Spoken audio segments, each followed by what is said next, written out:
Sahabat Oase Rohani Katolik yang terkasih, apa kabar Anda semua? Saya berharap Anda semua dalam keadaan sehat dan damai sejahtera. Senang sekali saya Angela Puri dapat mengunjungi Anda dalam acara Oase Rohani Katolik edisi hari ini. Telah hadir bersama saya narasumber kita yaitu Romo Jimmy Hendrik Rance Tenomat OFM yang akrab kita sapa beliau dengan Romo Jimmy. Halo Romo Jimmy, bagaimana kabarnya? Saya selalu bersyukur karena Tuhan pelihara saya sehingga kabar saya baik selalu. Dan saya berharap Bapuri dan juga sahabat Oase Rohani Katolik ada di dalam lindungan dan berkat Tuhan sehingga semuanya baik-baik. Karena kita punya Tuhan yang luar biasa baik. Amin. Begitu. Puji Tuhan. Sahabat Oase Rohani Katolik yang terkasih, mari kita buka acara kita dengan doa pembukaan yang akan dipimpin oleh Romo Jimmy. Marilah berdoa. Dalam nama Bapa dan Putra dan Roh Kudus. Amin. Bapa yang kami puji dan kami sembah, kami bersyukur kepadamu karena Engkau memelihara hidup kami dengan berkat berlimpah. Pada kesempatan ini kami hendak mendengarkan dan merenungkan firman-Mu. Urapilah kami dengan Roh-Mu yang kudus ya Bapa, agar firman-Mu dapat kami renungkan, dapat kami hayati, dan akhirnya dapat kami wujudkan di dalam kehidupan kami sebagai bagian dari kesaksian iman kami kepadamu.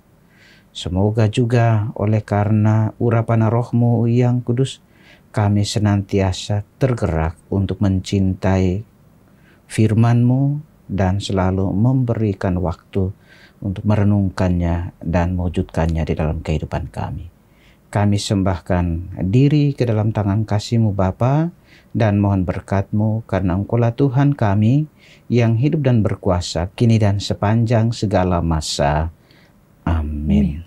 Dalam nama Bapa dan Putra dan Roh Kudus. Amin. Sahabat Oase Rohani Katolik yang terkasih, pada hari ini saya akan membacakan bacaan pertama dari kitab Nehemia bab 8 ayat 3 sampai 5a, dilanjutkan dengan ayat 6 sampai 7 dan ayat 9 sampai 11. Sesudah umat Israel kembali dari pembuangan, pada hari pertama dalam bulan ke-7, Imam Ezra membawa kitab Taurat ke depan jemaat, pria, wanita, dan semua yang dapat mendengar dan mengerti. Ia membacakan beberapa bagian dari kitab itu di halaman di depan gerbang air dari pagi sampai tengah hari di depan pria, wanita, dan semua orang yang dapat mengerti. Dengan penuh perhatian, seluruh umat mendengarkan pembacaan kitab Taurat itu. Adapun Ezra, ahli kitab itu, berdiri di atas mimbar kayu yang dibuat khusus untuk peristiwa itu. Ezra membuka kitab itu di depan mata seluruh umat, karena ia berdiri lebih tinggi dari semua orang.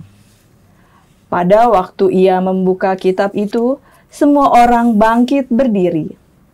Lalu Ezra memuji Tuhan, Allah yang Maha Agung, dan semua orang menyahut, "Amin, amin," sambil mengangkat tangan. Kemudian mereka berlutut dan sujud menyembah kepada Tuhan dengan muka sampai di tanah.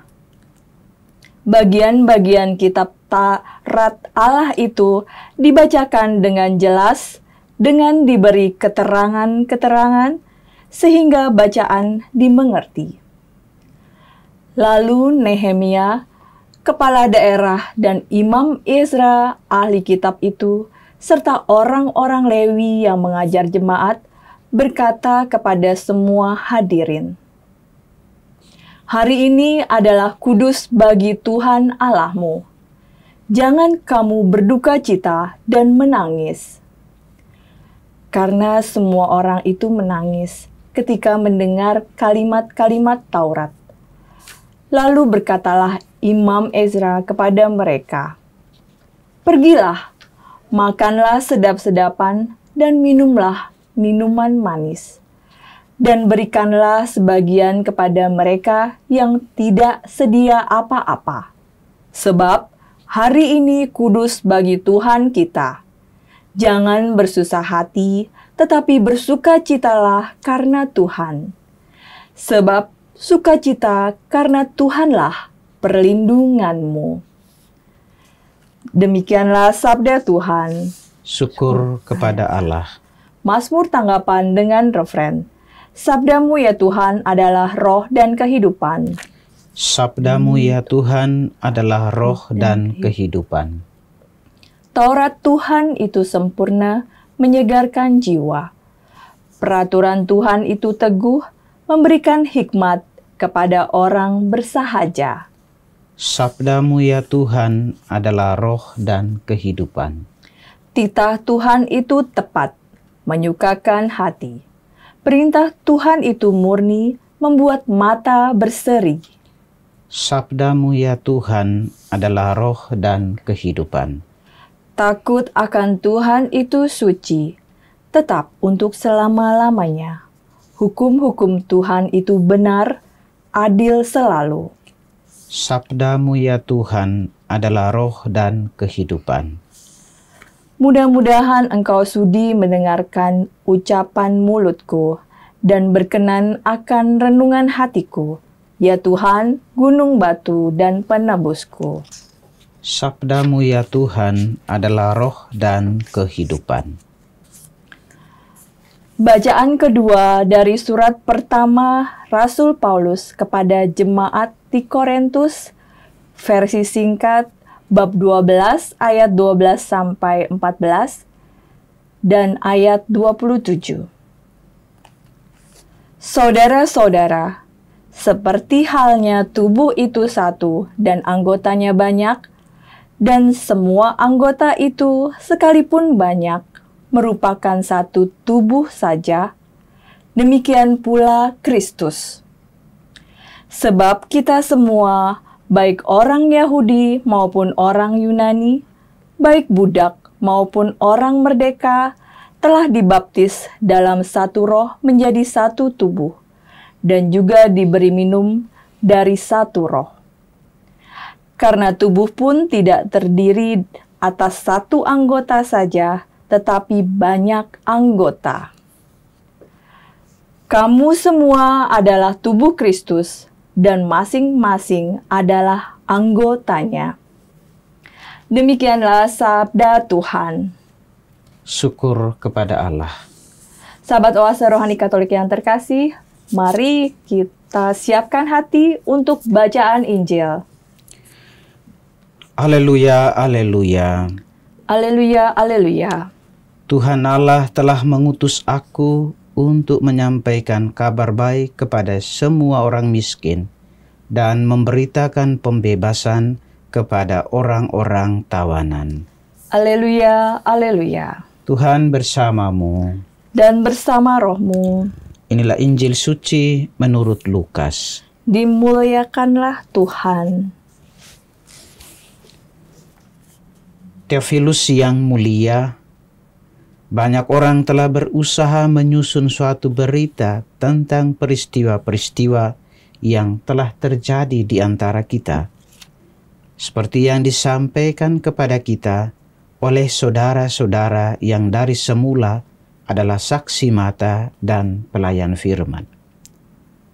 Karena itu, setelah menyelidiki segala peristiwa itu dengan saksama dari awal mulanya, aku mengambil keputusan untuk membukukannya dengan teratur bagimu.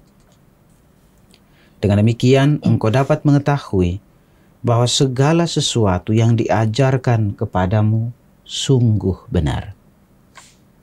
Sesudah dicobai iblis di padang gurun, dalam kuasa roh kembalilah Yesus ke Galilea. Lalu tersiarlah kabar tentang dia di seluruh daerah itu.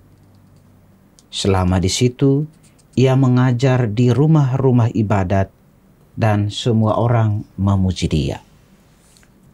Yesus datang ke Nazaret, tempat ia dibesarkan. Menurut kebiasaannya, pada hari Sabat, ia masuk ke rumah ibadat, lalu berdiri hendak membaca kitab suci.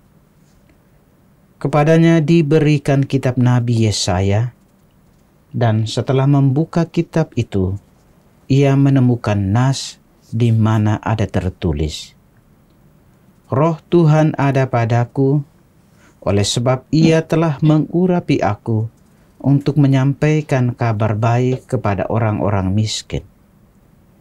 Ia telah mengutus aku untuk memberitakan pembebasan kepada orang-orang tawanan dan penglihatan bagi orang-orang buta, untuk membebaskan orang-orang yang tertindas, dan untuk memberitakan bahwa tahun rahmat Tuhan telah datang. Kemudian Yesus menutup kitab itu, mengembalikannya kepada pejabat, lalu duduk. Dan mata semua orang dalam rumah ibadat itu tertuju kepadanya. Lalu Yesus mulai mengajar mereka, katanya, pada hari ini digenapilah nas tadi sewaktu kamu mendengarnya. Demikianlah sabda Tuhan. Terpujilah Kristus. Sahabat Oase Rohani Katolik yang terkasih, mari kita dengarkan bersama permenungan yang akan disampaikan oleh Romo Jimmy. Ya, Romo Jimmy, sebelum kita membahas firman hari ini, Romo, hari ini disebut Minggu Sabda Allah. Apakah ada sejarahnya ya, Romo? Ya, terima kasih Puri, sahabat Oase Rohani Katolik yang saya kasihi. Benar seperti yang dikatakan oleh Puri tadi, bahwa hari Minggu ketiga dalam kalender liturgi ditetapkan sebagai hari Minggu Sabda Allah. Dan kalau ditanya mengenai sejarahnya, sebetulnya pada 30 September 2019 yang lalu, persis pada peristiwa peringatan Santo Hieronymus. Kita tahu kalau menyebut Santo Hieronymus itu ahli kitab suci yang menerjemahkan kitab suci. Dia juga adalah santo pelindung penerjemah, penerjemahannya para sarjana kitab suci, doktor kitab suci. Jadi saya tidak mau masuk ke sana, tetapi kalau ditanya mengenai sejarahnya adalah bahwa pada tanggal itu melalui dokumen gereja yang disebut Motu Proprio Aperuit Illis. Di sana Paus Fransiskus, Bapak Suci, menetapkan hari Minggu ketiga dalam kalender tahun liturgi sebagai hari Minggu Sabda Allah. Tentu di balik itu ada upaya atau Paus Fransiskus menghendaki agar Sabda Allah sungguh menjadi pusaran hidup kita orang beriman Katolik. Dia menjadi pegangan hidup kita, menjadi penuntun, sehingga dengan demikian diharapkan bahwa kita baik secara pribadi di dalam keluarga atau komunitas itu mencoba untuk mencintai kitab suci, tergerak juga untuk membaca, merenungkan, dan akhirnya mewujudkannya di dalam kehidupan kita. Nah, itu kira-kira tujuan atau kalau menelisik sejarah dan maksud dari kenapa hari Minggu ketiga pada hari ini itu disebut sebagai hari Minggu Sabda Allah.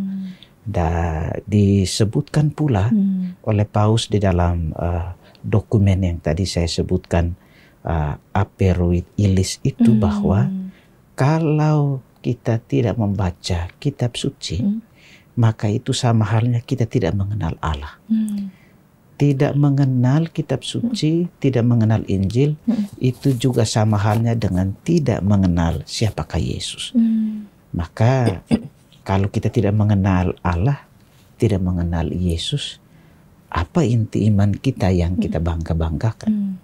Jadi ini momen juga buat kita untuk kemudian berefleksi tentang perjalanan hidup kita hingga saat ini. Apakah memang kita selalu menciptakan ruang di dalam kehidupan kita untuk mencintai, membaca, dan merenungkan Sabda firman Allah. Sabda Allah itu. Benar Gereja Katolik Indonesia itu mengkhususkan bulan September sebagai bulan kitab suci, tapi secara pada Gereja Mondial, Paus justru menetapkan, memaklumkan hari Minggu ketiga itu sebagai hari Minggu Sabda Allah. Begitu. Iya. Ya. Baik Romo, apakah bacaan hari ini dikaitkan dengan hari Minggu Sabda Allah, Romo? Lalu apa yang dapat kita petik dari bacaan ini?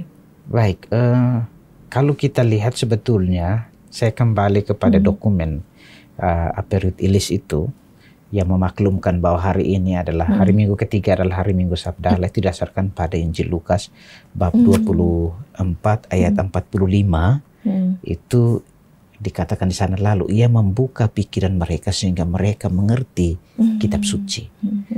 Nah, itu kira-kira pendasarannya. Tetapi kalau kita membaca, mendengar dengan baik bacaan-bacaan hari ini, khususnya bacaan pertama dan bacaan Injil, kiranya juga demikian.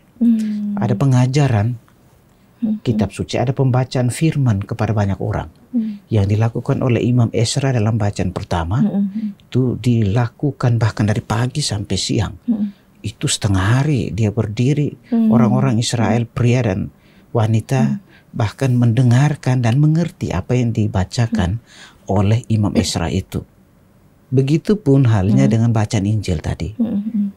Dilakukan pada hari Sabat, Yesus masuk ke sinagoga itu dan kemudian diberikan kesempatan untuk membacakan firman Tuhan kepada orang-orang yang ada di dalam sinagoga, rumah ibadat itu.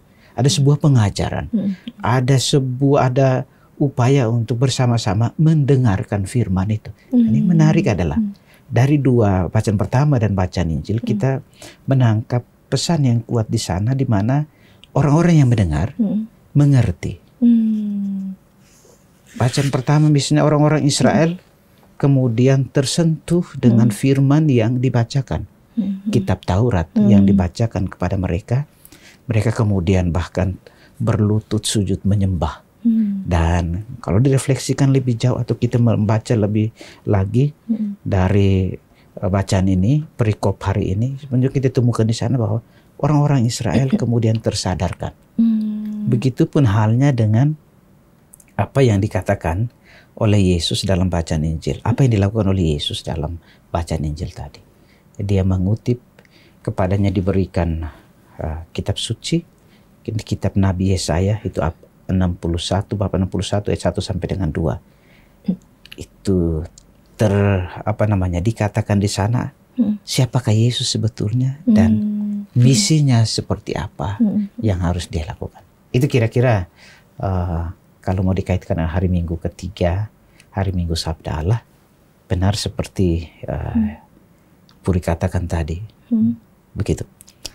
Iya Romo, apalagi ini setelah bangsa Israel mendengarkan, dia tersentuh dan ada beberapa respon yang positif ya. Mereka berlutut, mengangkat tangan, sujud menyembah. Lalu dari tanggapan-tanggapan itu, apa yang dapat kita petik? Jadi apa yang harus kita respon dari sabda Allah yang sering kita dengarkan itu ya? Persis.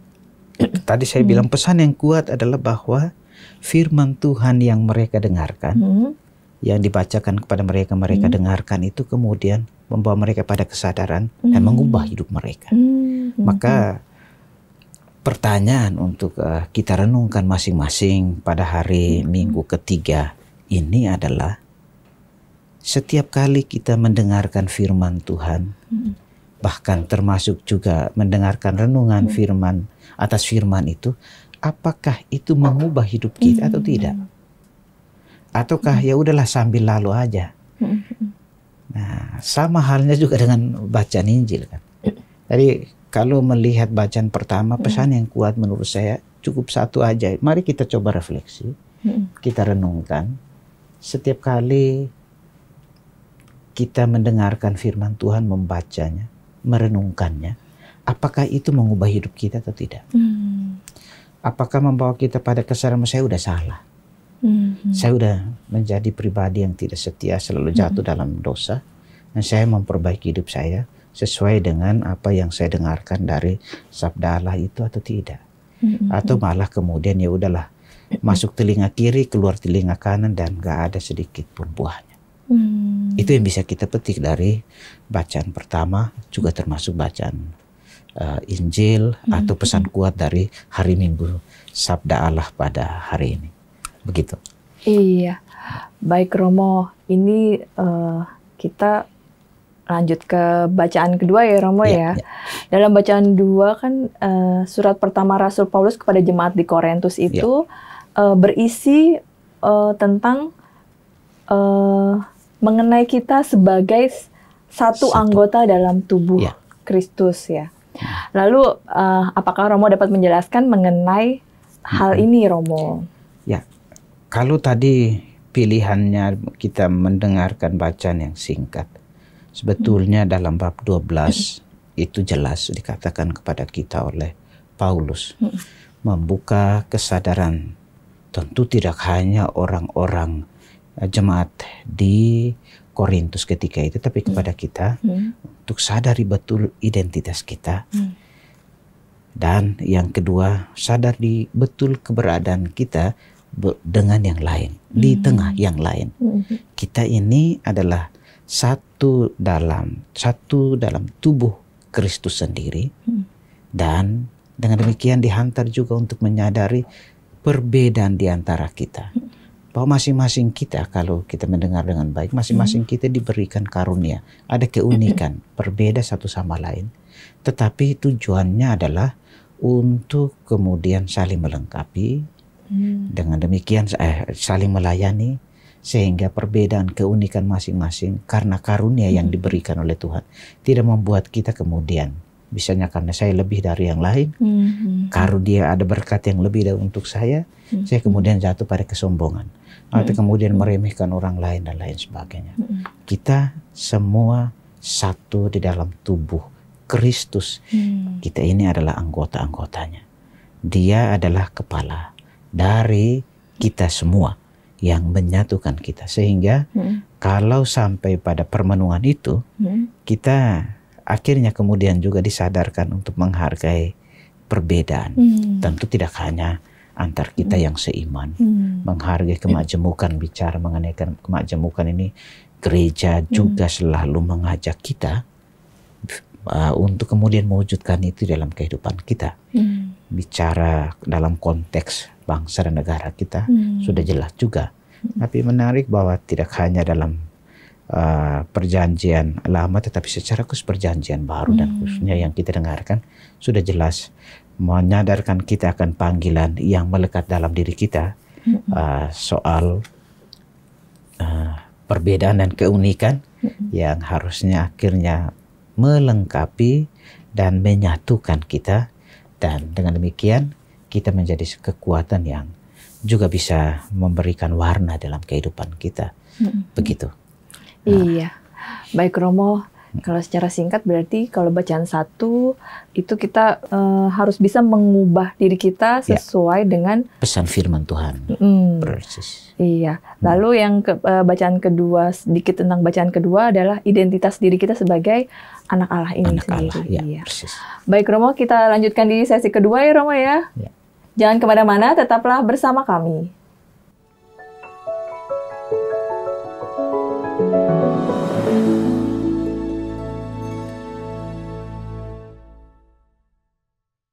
Sahabat Oase Rohani Katolik yang terkasih, terima kasih masih bersama kami di acara Oase Rohani Katolik edisi hari ini. Masih bersama dengan Romo Jimmy Hendrik Rance Tenomat OFM dan saya Angela Puri. Bagi Anda yang ingin menyampaikan pertanyaan, kami persilakan untuk menghubungi kami di nomor HP 0881 0251 334 38 atau melalui alamat email kami di orkkaj2021@gmail.com.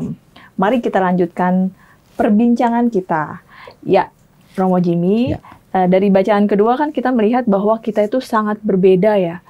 Lalu apa yang harus kita lakukan untuk saling melengkapi dari dasar perbedaan yang sudah ada gitu loh Romo?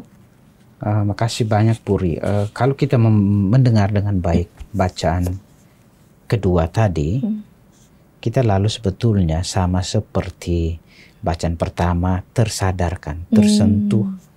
Orang-orang Israel tersentuh setelah mendengarkan bacaan tentang kitab Taurat itu. Jadi kita disadarkan bahwa benar kita ini berbeda. Tetapi lalu kemudian perbedaan itu tidak lalu harus membuat kita hidup tidak dalam sebuah keharmonisan dengan yang lain. Kita satu, kita unik tetapi satu. Walaupun kita berbeda, kita adalah satu kesatuan. Dan dalam konteks ini, kita kemudian diajak untuk menerima keunikan masing-masing pribadi itu. Tadi sebelumnya saya katakan bahwa kerap kali terjadi di mana orang jatuh pada kesombongan. Lalu meremehkan orang lain atau merendahkan orang lain dan lain sebagainya. Atau merasa diri jauh lebih penting, jauh lebih baik, jauh lebih unggul ketimbang yang lain.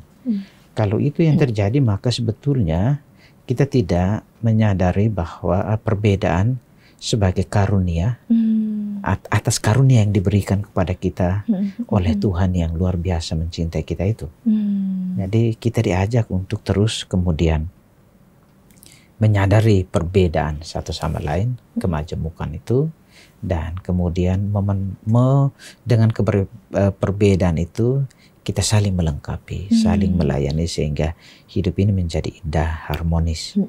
Kerap kali karena perbedaan identitas atau hal-hal lain, mungkin perbedaan iman, agama, kita lalu kemudian berkonflik. Apakah kemudian dengan konflik ada damai di sana? Tidak ada. Harus menerima perbedaan karena berbeda itu adalah suatu keindahan tersendiri. Dan kemudian perbedaan itu membuat kita juga untuk bisa mampu bekerja sama. Kita bisa bekerja sama dalam banyak hal tanpa perlu menjadi sama. Harus sama bentuk, tidak. Begitu maksud saya. Iya, mungkin kita juga bisa menyadari kelemahan kita. Persis. Lalu sehingga kita bisa diisi oleh kelebihan orang lain mungkin ya Romo ya. Ada kerendahan hati juga untuk menerima kelebihan yang dimiliki oleh orang lain. Kesadaran untuk tahu bahwa saya ini adalah diri yang punya kelemahan dan keterbatasan yang akan diisi, dilengkapi oleh orang lain. Begitu. Iya. Ya. Baik Romo, lalu bagaimana Romo dengan bacaan Injil hari ini? Apa yang dapat kita renungkan gitu? Ya, bacaan Injil hari ini menarik karena dia membuka dengan pengantar. Surat atau Injil Lukas itu ditujukan kepada siapa?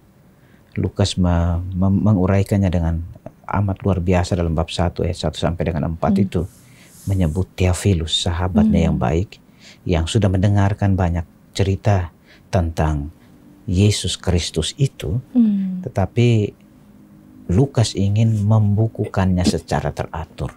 Jadi ada sebuah kerinduan dalam diri Theophilus untuk kemudian memperoleh cerita yang lengkap, dan itu dibuat dengan luar biasa baik oleh Lukas. Saya tidak mau menyoroti itu, tapi minimal ada pengantar di situ. Dan kemudian yang mau coba kita renungkan adalah bahwa dia mulai dengan bagian yang kedua, di Yesus dalam kuasa Roh Allah. Setelah pencobaan iblis itu, dia kemudian masuk ke sinagoga, ke Nazaret, masuk ke sinagoga untuk berdoa pada hari Sabat, dan dia memperkenalkan dirinya sebetulnya di sana. Apa yang dibacakan oleh Yesus dari kitab Yesaya itu sebetulnya mau menyingkapkan siapa dia di hadapan orang-orangnya, di hadapan orang-orang Israel sendiri, tetapi sekaligus juga mau mengungkapkan secara jelas misi yang diterima oleh Yesus atau apa yang dilakukan oleh Yesus itu sebagai bagian dari misi tugas yang diterima dari Bapa. Jadi itu menarik kalau kita melihatnya lebih jauh ke sana, bahwa di bagian penutup tadi, pada hari ini genaplah nasi yang kamu dengarkan. Dan sebelumnya dia katakan tahun rahmat Tuhan itu ada pembebasan kepada orang-orang tawanan, ada membawa kesembuhan bagi mereka yang sakit dan macam-macam itu. Itu bagian dari tugas atau misi yang dia katakan secara gamblang kepada banyak orang itu. Dan kalau mau kita refleksikan lebih jauh, kita juga menerima panggilan yang sama. Dikuasai oleh Roh Kudus, Yesus kemudian dia menang atas pencobaan iblis itu 3 kali itu dia menang, dan kemudian hari ini mengawali tugasnya di Nazaret dengan mengatakan apa yang sebetulnya ia terima dari Bapa itu. Kita semua menerima roh yang sama dari Bapa dan juga ikut dilibatkan dalam karya Yesus itu. Bahwa atau ikut terlibat dalam karya Yesus itu menjadi nabi, imam, raja dalam kehidupan kita. Nah, apakah kemudian kita sungguh-sungguh menyadari akan campur tangan roh itu, karya roh di dalam kehidupan kita atau tidak? Penekanannya menurut saya ada di sana, supaya kemudian firman yang kita dengarkan ini sungguh-sungguh membawa perubahan juga di dalam kehidupan kita. Kalau kita tempatkan dalam konteks hari Minggu Sabda Allah yang kita rayakan pada hari Minggu ketiga hari ini. Begitu Puri dan sahabat pastor rohani Katolik yang saya kasihi. Iya Romo, ini rupanya kalau dilihat Yesus ini memberitahukan tentang identitas dirinya ya. Persis. Sehingga mungkin itu bisa mengubah hidup kita, mengubah hidup kita. Jadi ketika Yesus membacakan itu, dia memaklumkan 3 tugas yang diterima kan. Yaitu membuat orang bisa kembali kepada Allah. Tadinya tawanan menjadi bebas. Sehingga kemudian juga bisa dapat memandang kehadirannya, atau sadar bahwa dia sungguh telah ada bersama mereka. Kehadiran Yesus di tengah-tengah mereka. Kehadiran Tuhan dalam seluruh perjalanan hidup manusia. Dan juga membuat hati atau pikiran setiap orang itu menjadi lega, menjadi terbuka.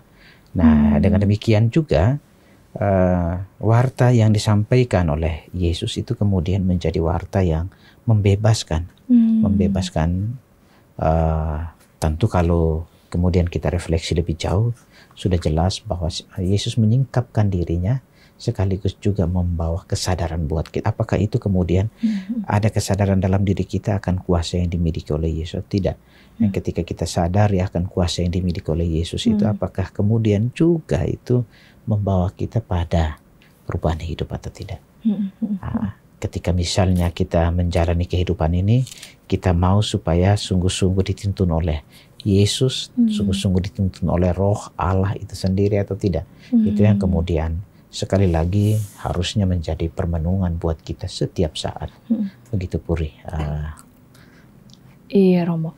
Lalu Romo, kira-kira apa yang harus kita ambil ya? Apa yang sebaiknya kita ambil sebagai pegangan hidup kita, Romo? Ya, kalau dari seluruh bacaan yang saya renungkan pada hari ini, pertama kita mesti memberi waktu dalam seluruh hidup kita supaya membaca dan mendengarkan firman Tuhan.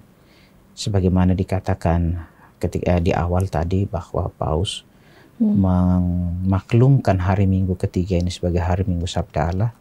Nah, Sabda Allah itu menjadi pegangan, menjadi penuntun atau pedoman hidup kita. Maka kembali kita terus diingatkan untuk kemudian memberi waktu untuk itu, baik secara pribadi maupun bersama keluarga di rumah, atau pada saat-saat di mana kita harus selalu mengutamakan itu. Ada upaya untuk mendengarkan firman Tuhan, merenungkannya, sehingga firman Tuhan yang kita baca, kita renungkan itu kemudian bisa membawa kita pada perubahan hidup yang baik. Maka kalau selama ini kita kurang memberi waktu untuk itu, mari kita bangun komitmen untuk kemudian bisa ada waktu untuk membaca, merenungkan, dan merenungkan firman Tuhan itu, sehingga akhirnya juga dalam kehidupan kita bisa kita wujudkan dengan baik. Itu yang pertama. Yang kedua, kita belajar dari apa yang dikatakan oleh Paulus dalam bacaan kedua. Kita diajak untuk sadar bahwa benar kita unik. Benar kita berbeda satu sama lain dengan saudara-saudari yang ada di sekitar kita. Tetapi keunikan atau perbedaan itu menjadi sebuah kekayaan, suatu kekayaan bagi kita untuk saling melengkapi. Tidak lalu kemudian kita jatuh pada kesombongan untuk membanggakan diri atau kemudian meremehkan orang lain, merasa jauh lebih baik, lebih penting, lebih unggul dari yang lain. Itu yang kedua. Yang ketiga adalah mari kita coba untuk menyadari karya roh di dalam kehidupan kita. Seperti yang dialami dan dilakukan oleh Yesus. Roh Allah yang kita terima melalui metode sakramen baptis, itu kemudian juga akan berdaya guna ketika kita sungguh merasakan kehadirannya dan membiarkan dia juga terlibat dalam kehidupan kita, menuntun kehidupan kita. Dan mungkin hal lain adalah tadi ini yang keempat, dalam bacaan Injil jelas sebagaimana biasanya. Jadi Yesus dalam Injil Lukas yang kita dengarkan pada hari ini berusaha juga untuk menyempatkan waktu untuk masuk ke sinagoga, berdoa, mendengarkan firman Tuhan kan di sana. Maka kita juga sebagai orang Katolik ya diharapkan untuk selalu juga memberi waktu untuk kemudian berdoa kepada Bapa. Jangan sampai kemudian ketika sekarang dengan adanya kemajuan teknologi, doa kita bukan lagi rosario dengan manik-manik itu merenungkan tapak hidup Yesus, tetapi doa kita itu berhadapan dengan TikTok, Twitter, Instagram dan lain sebagainya. Ini juga harusnya menjadi sebuah kesadaran buat kita. Begitu Puri dan sahabat Rohani Katolik yang saya kasihi. Iya, baik Romo. Ini kan merupakan awal tahun dan kebetulan ini tahun rahmat Tuhan ya.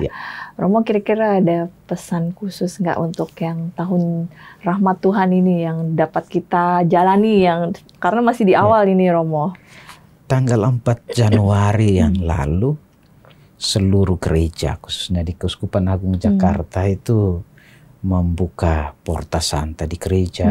Dan kita tahu tahun rahmat Tuhan, tahun jubileum ini kan ada saat dimana kita diberikan kesempatan untuk membaharui diri. Ada pengampunan, ada indulgensi, tetapi lebih dari itu saya mau menyoroti membuka pintu rumah itu sama halnya dengan mari kita diajak untuk membuka hati dan diri kita supaya Allah masuk dan bersemayam di dalam diri kita. Dengan membuka hati dan diri kita sehingga kita membiarkan Allah masuk di dalam kehidupan kita, di dalam hati kita, maka kita juga pasti akan menata kehidupan kita dengan baik. Kalau dikaitkan dengan upaya untuk mendengarkan sabda Allah, kita juga yang sudah membuka hati dan diri akan dimampukan untuk mendengarkan dengan baik Allah yang bersemayam di dalam hidup kita, menuntun kehidupan kita dengan lebih baik. Maka mari kita manfaatkan kesempatan tahun jubileum ini sebagai tahun di mana kita terus-menerus membuka hati dan diri sebagai pesiara pengharapan ini, sehingga mengungkapkan juga tidak hanya kita mendapatkan indulgensi dan pengampunan, tetapi sekaligus juga membaharui hidup kita sehingga menjadi pribadi yang berkenan di hadapan Tuhan. Itu. Iya. Baik Romo, ini dapat kita akhiri ya Romo ya renungan hari ini dengan doa penutup Romo, dilanjutkan dengan berkat Tuhan. Ya. Saudara dan saudari, mari kita berdoa. Dalam nama Bapa dan Putra dan Roh Kudus. Amin. Bapa yang Maha Baik, kami baru saja Engkau perkenankan untuk membaca, mendengarkan dan merenungkan firman-Mu. Kami bersyukur karena Engkau juga memberi kami kesempatan di mana hari ini, minggu ketiga ini adalah hari Minggu Sabda Allah. Kami Engkau hantar untuk mencintai Engkau yang berfirman, yang mengajari kami melalui sabda-Mu yang kudus. Semoga melalui permenungan kami atas firman-Mu, kami dimampukan untuk menyadari keringkihan, kelemahan, kesalahan, dan dosa kami, memperbaiki hidup kami, sehingga demikian menjadi pribadi yang pantas di hadapan-Mu. Berkati kami juga, kami dapat memanfaatkan waktu dan kesempatan pada tahun Yubelium ini dengan baik, sehingga kami mampu membuka hati dan diri bagi-Mu, membiarkan Engkau bersemayam di dalam diri kami, dan dengan demikian kami juga Engkau tuntun untuk sampai pada kehendak-Mu, dan kami juga Engkau mampukan untuk mewujudkan kehendak-Mu dalam kehidupan kami. Demi kemuliaan nama-Mu, demi Kristus Tuhan dan perantara kami. Amin. Tuhan bersama-Mu Dan bersama roh-Mu. Saudara dan saudari senantiasa diberkati oleh Allah yang Maha Kuasa, Bapa dan Putra dan Roh Kudus. Amin. Terima kasih Romo Jimmy. Sama-sama. Sahabat Oase Rohani Katolik yang terkasih, demikian perbincangan kita kali ini. Semoga banyak manfaatnya bagi kita semua.